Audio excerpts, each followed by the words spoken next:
Estamos nos transformando. Somos arquitetos do nosso próprio futuro. Vamos criar juntos o próximo nível. Embratel, sua empresa no próximo nível. Touchdown confirmed. Perseverance safely on the surface of Mars, ready to begin seeking the sands of past life. O suspiro de alívio da engenheira do Laboratório de Propulsão a Jato da NASA, que anunciou o pouso do veículo exploratório Perseverance em Marte, não foi à toa.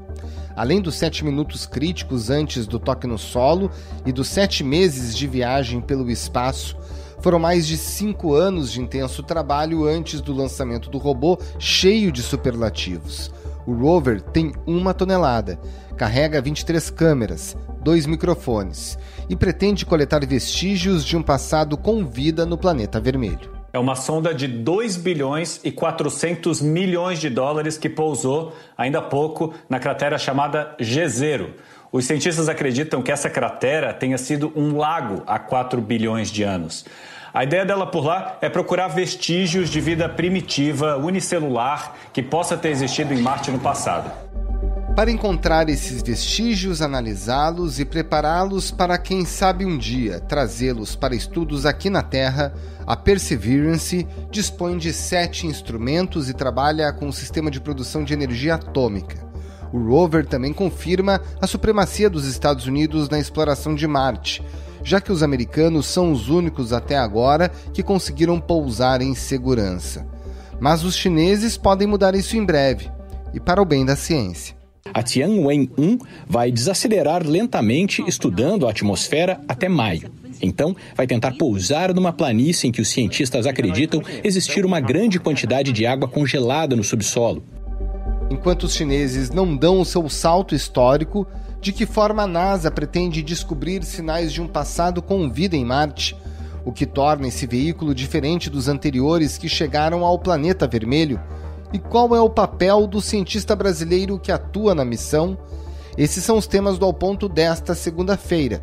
Eu sou o Roberto Maltic, hoje sem a Carolina Moran, e nesse episódio converso com ele, o engenheiro físico Ivair Gontijo, do Laboratório de Propulsão a Jato da NASA, e que antes de conversar conosco na sexta-feira, passou a madrugada recolhendo os primeiros dados enviados pelo equipamento que ajudou a construir. Fique com a gente. Ivair Gontijo, em primeiro lugar, parabéns pelo pouso em Marte, desse momento tão crítico da missão. Qual é o seu papel dentro do projeto da Perseverance?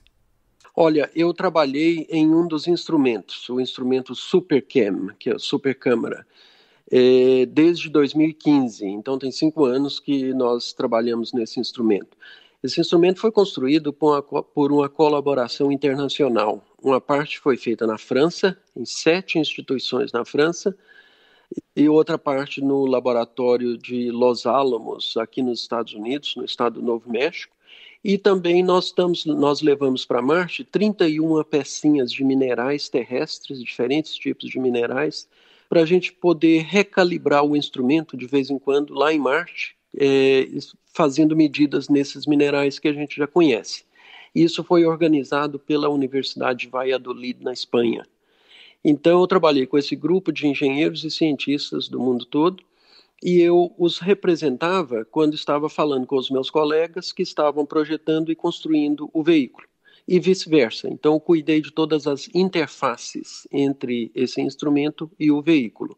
Bom, e agora o senhor continua trabalhando, o senhor está passando as noites monitorando dados que chegam de Marte. Como é que é isso? Isso, então depois que nós entregamos o instrumento, ele foi integrado no veículo, tudo foi testado, foi para a Flórida, foi lançado em julho, e aí nós começamos a trabalhar, então, nos preparando para as operações em Marte. Então, desenvolvendo todo o software, que está sendo agora usado, primeiro para criar os comandos, para mandar os comandos para Marte, para o veículo se mover, tirar fotos, fazer medidas em Marte, e depois também o software, muitos layers, muitas camadas de software complexas que tratam esses dados, que recebem esses dados na Terra e que a gente então interpreta o que é foto, o que é medida e como a gente interpreta então esses dados. Here, take a look at the first image. Flight, this is OL3. I have the target point on the map when you are ready. Então esse software foi desenvolvido ao longo do tempo por um grupo, nós ajudamos a testar tudo, a treinar os cientistas e engenheiros, né, dos instrumentos, porque o veículo tem 7 instrumentos.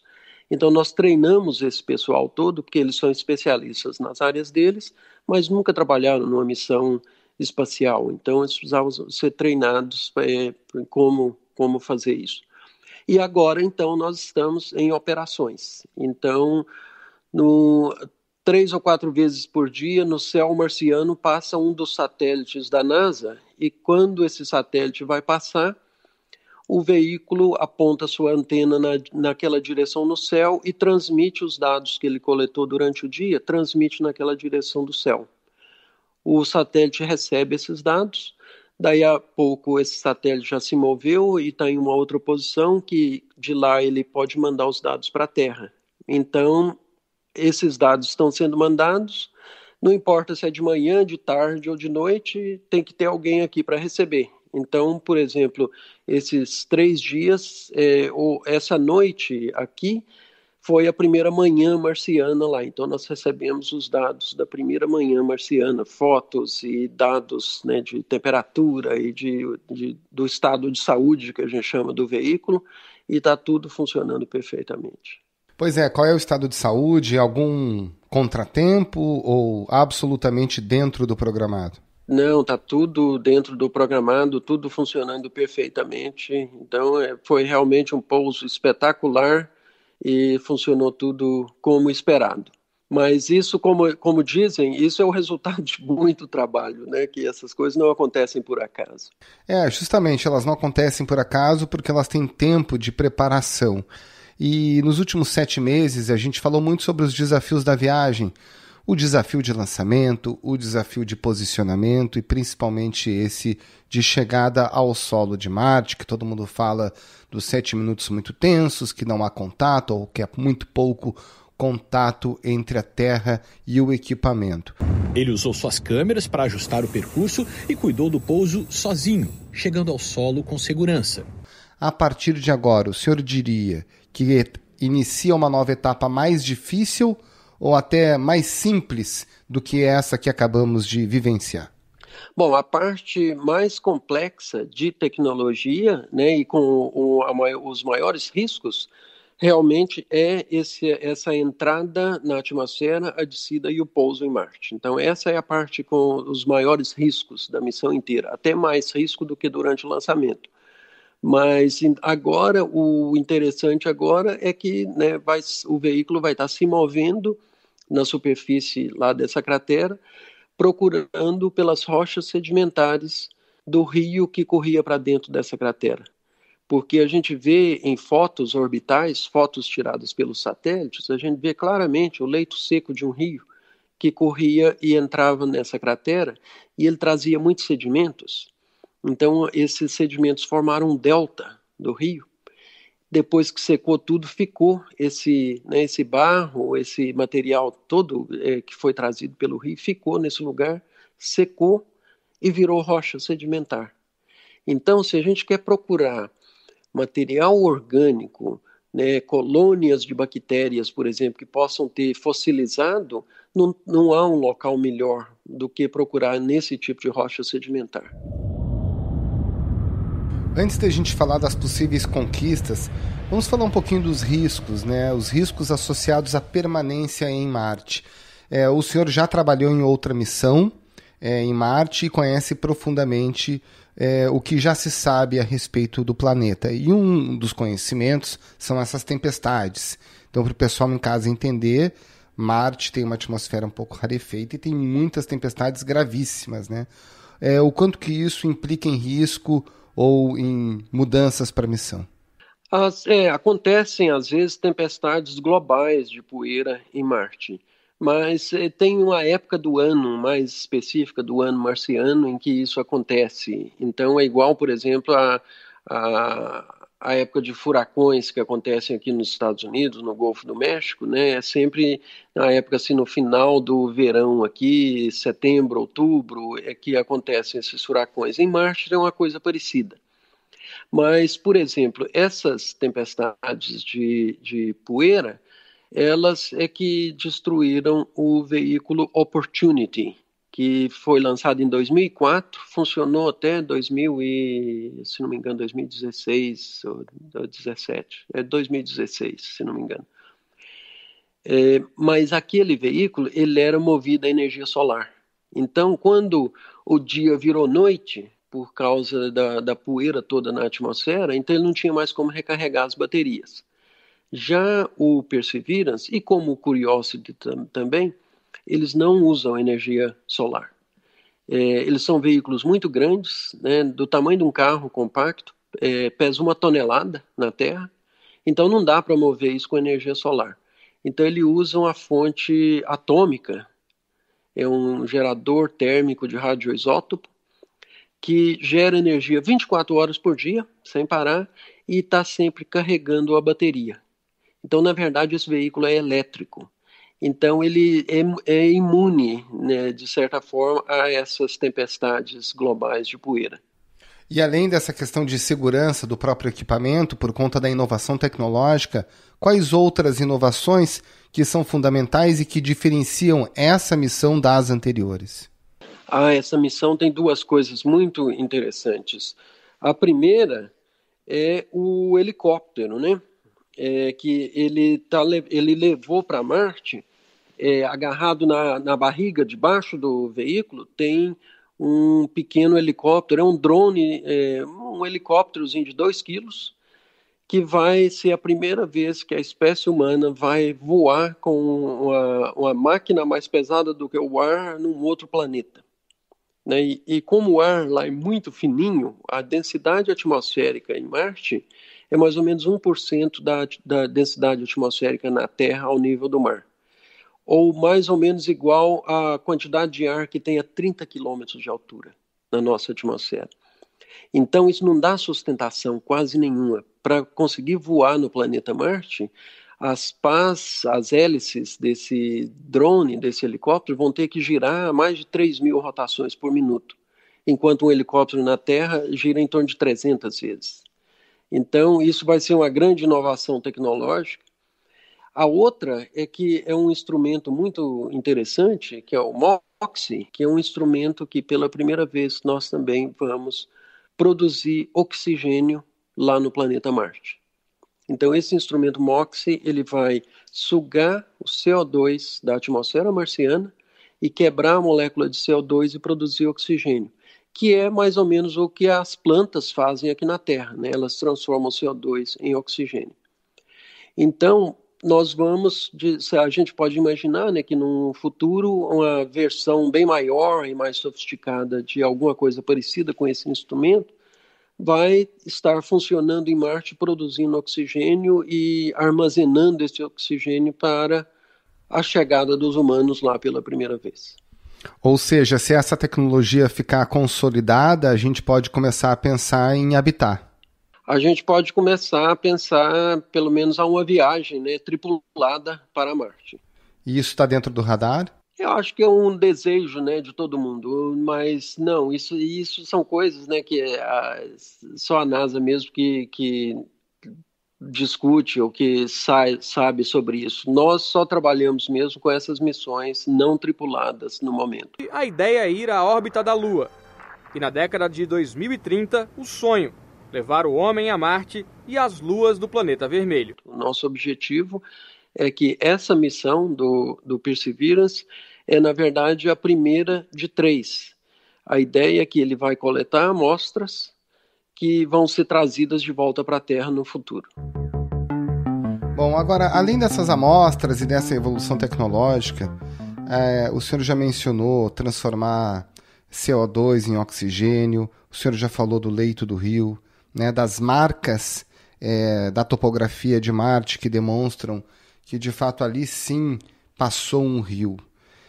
A gente está perto de descobrir algum tipo de matéria orgânica? O que vocês já têm de indícios claros a respeito disso? Os indícios são interessantes porque a gente vê com medidas feitas de órbita que essas rochas nessa região onde foram feitos, onde tem esses depósitos sedimentares, é cheio de mineral hidratado, mineral que na Terra eles se formam na presença de água.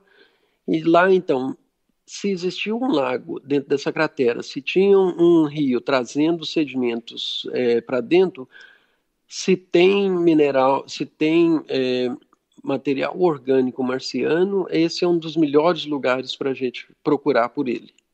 E a gente sabe, né, que aqui na Terra, tudo que é vivo é feito de material orgânico, é feito de carbono. Eu, você, todo mundo, nós somos carbono vivente. Então, se a gente quer procurar por vida em um outro planeta, o melhor ponto de partida seria procurar por essas moléculas orgânicas complexas, esses materiais orgânicos.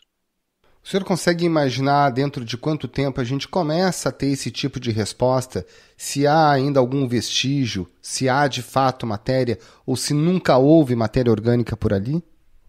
A missão do Perseverance, a missão principal dele é para durar 687 dias terrestres, que é igual a um ano marciano.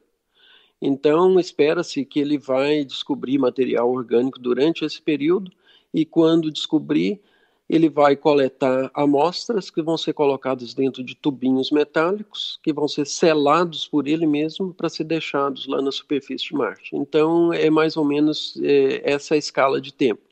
Agora, é claro, se ele estiver funcionando, né, depois desse período, é claro que ele, muito provavelmente, a missão vai continuar a ser estendida, como foi o caso do Curiosity, né? Ele também foi para Marte para durar um ano marciano, chegou lá em 2012 e continua funcionando até hoje. E o robô Curiosity, que investiga a possibilidade de existir vida em Marte, descobriu água numa amostra do solo do planeta vermelho. A quantidade não é grande. A água representou 2% do material que foi coletado, mas indica que os astronautas poderão um dia usar esse recurso. Falando um pouquinho mais sobre esses tubinhos, né, os tubinhos que recolheriam material e por uma outra missão seriam trazidos aqui para a Terra. Agora, naturalmente, com os equipamentos que nós temos hoje, inclusive nessa missão, a Terra poderá saber que aquela matéria de fato é orgânica antes desse novo passo que a gente sabe que ainda vai demorar um pouco mais, que é justamente coletar esse material, ou seja, a descoberta será revelada imediatamente ou a gente vai ter que esperar o avanço tecnológico para ter certeza que aquela matéria de fato é orgânica?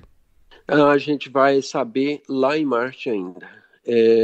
O veículo, por isso que nós construímos esses instrumentos, ele leva 7 instrumentos sofisticados que foram feitos especificamente para esse tipo de medida. E um dos instrumentos, por exemplo, o Sherlock, ele é capaz de detectar material orgânico em algumas partes por bilhão de material do solo. Então, é extremamente sensível. E, é claro, tem também câmeras de alta resolução que os geólogos e cientistas, às vezes, só com a foto, eles conseguem decidir, olha, é melhor estudar essa rocha aqui em vez da que está à direita, porque tem esse tipo de característica. Então, a gente vai saber, sim, antes da gente coletar as amostras, nós vamos primeiro detectar o material orgânico. Ivar Gontijo, uma pergunta mais conceitual. Por que vale a pena gastar tanto dinheiro, tanta energia, tanto tempo para obter descobertas a respeito de Marte? Olha, pensa que pode ser, né, que no futuro a espécie humana vai estar morando em 2 planetas. Né? A espécie humana pode ser que vai se espalhar pelo sistema solar. Para que esse futuro possível aconteça mesmo, nós temos que começar a criá-lo agora. Então, isso não vai acontecer se não fizermos muito esforço para que isso aconteça. Imagina que há dezenas de milhares de anos atrás, existiam lá uns humanos malucos que, em vez de ficar preocupados só com os detalhes do dia a dia, eles tentaram dominar o fogo, né? Aquela coisa perigosa, estranha que acontecia, que ninguém entendia, que só causava danos. E eles conquistaram o fogo e mudou a maneira que a humanidade se alimenta, que mudou completamente a maneira que a humanidade se desenvolveu, a conquista do fogo.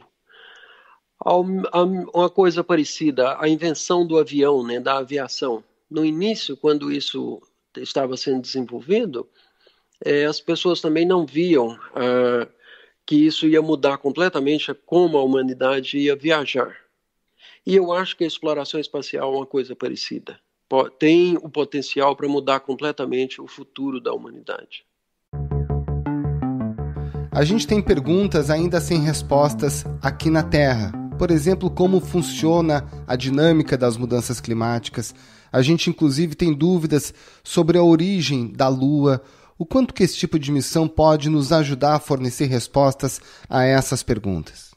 São perguntas interessantes e com certeza que nós precisamos estudar cada vez mais. O estado americano do Texas, conhecido pelo calor, pelos desertos, vive uma onda rara de frio congelante. Em alguns lugares, a temperatura chega a 18 graus negativos. Uma quantidade enorme de missões da NASA, na verdade a maioria das missões da NASA, são satélites em órbita do planeta Terra, estudando o planeta Terra.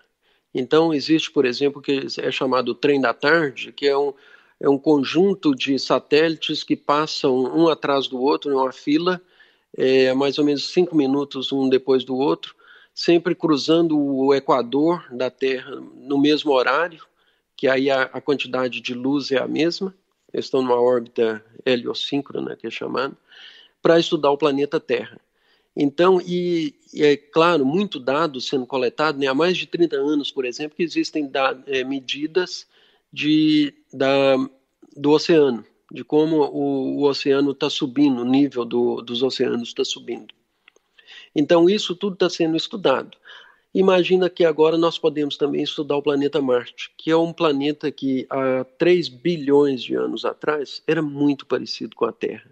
Existia água líquida, existiam oceanos, existia chuva, existiam nuvens nesse planeta, e ele secou completamente. E a mudança climática lá foi radical. Se a gente conseguir entender esse processo do que aconteceu lá, isso vai nos ajudar também a entender como funciona o clima no planeta Terra. Dr. Ivair Gontijo, para a gente terminar, qual é a sensação de participar disso tudo? A sensação é ótima, é muito bom. Eu trabalho com um grupo de pessoas talentosas, gente do mundo inteiro. Eu tenho colegas do México, da Argentina, da Alemanha, da Dinamarca, da Romênia, do mundo inteiro. É muito bom trabalhar num ambiente assim e trabalhar nesses projetos que são de longo prazo, de risco, de alto risco, e se a gente não correr risco, a gente não vai a lugar nenhum, né? Então, e é feito tudo na frente das câmeras, né? Por exemplo, se o pouso ontem não tivesse dado certo, estava tudo lá na frente das câmeras. Então, esse risco e essa transparência e esse risco faz com que todo mundo dê o melhor de si para que o resultado seja positivo. É muito bom trabalhar num ambiente assim. E é um ambiente sem chance de erro, né?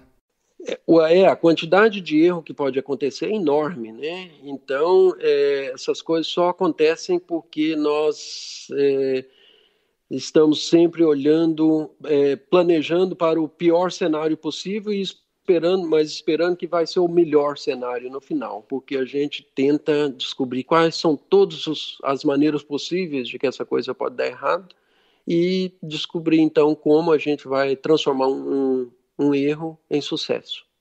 Ivair Gontijo, cientista da NASA, ligado ao projeto Perseverance, muito obrigado pela sua participação aqui no Ao Ponto. Uma boa semana e um bom trabalho para o senhor. Muito obrigado a vocês também. Oi, pessoal, eu sou o Ronaldo Lemos e eu queria convidar vocês para ouvir o podcast Juntos no Próximo Nível, uma parceria da Embratel com Valor Econômico. A cada episódio, eu converso com experts em tecnologia e lideranças de mercado sobre a nova cara dos negócios no mundo pós-pandemia. Áreas como varejo, saúde, governo, agronegócio e indústria 4.0 estão no centro desse nosso bate-papo. Busque Juntos no Próximo Nível nos principais agregadores e entre nessa conversa. Espero vocês. Este foi o Ao Ponto de hoje, o podcast diário da redação do Globo. Nessa conversa, a gente conta com a participação de toda a equipe do jornal. As mesmas pessoas que levam até você informação e análise de qualidade todos os dias. Quer saber mais? Assine o Globo, acesse assineoglobo.com.br e confira todas as notícias e reportagens especiais. A edição foi do Hugo de Araújo. Tchau!